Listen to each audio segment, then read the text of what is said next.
Hello YouTube family, आज बनवले आपण गावरान मक्काचे झणझणीत असे धपाटे, ते पण अगदी गावरान पद्धतीने। चला मग रेसिपी बघू। त्यासाठी यायचे मक्काचे दाणे पाडून घ्यायचे अगोदर, नंतर हिरवी मिरची, जिरे, कोथिंबीर आणि थोडा लसूण। नंतर मक्का आपण मिक्सरला बारीक करून घेणार। सर्व मक्काचे दाणे असे बारीक करून घ्यायचे, पाणी न घालता बारीक करायचे। असे सर्व मक्काचे दाणे मी इथं मिक्सरला लावून घेतले होते। मग नंतर वाटण तयार करून घेऊया, ते पण त्याच भांड्यामध्ये काढून घेतलं मी।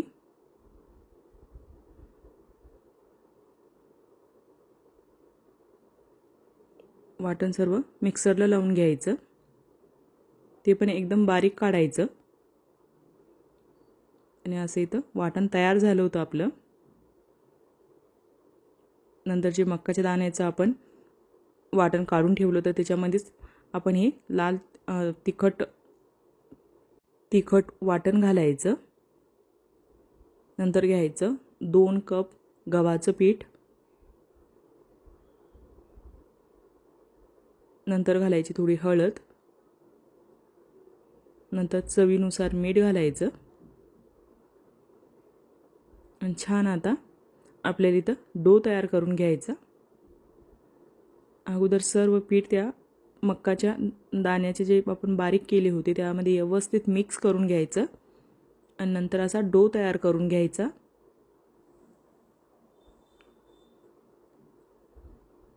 आणि 5 ते 10 मिनिटं त्याला झाकून ठेवायचं। आणि नंतर 10 मिनिटानंतर इथे मी एक कॉटनचा कपडा घेतला होता। नंतर इकडे तावा ठेवला होता नॉनस्टिक तापायला। नंतर असे थोडे थोडे गोळे घ्यायचे आणि थोडा पाण्याचा हात घेऊन असं त्याला पोळीसारखं करून घ्यायचं आपलं धपाटे।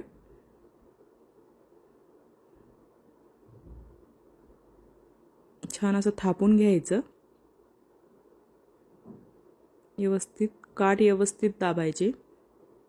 नंतर तव्यावर घालायचं, थोडं तेल घालायचं आणि नंतर आपलं धपाटा असं टाकून द्यायचं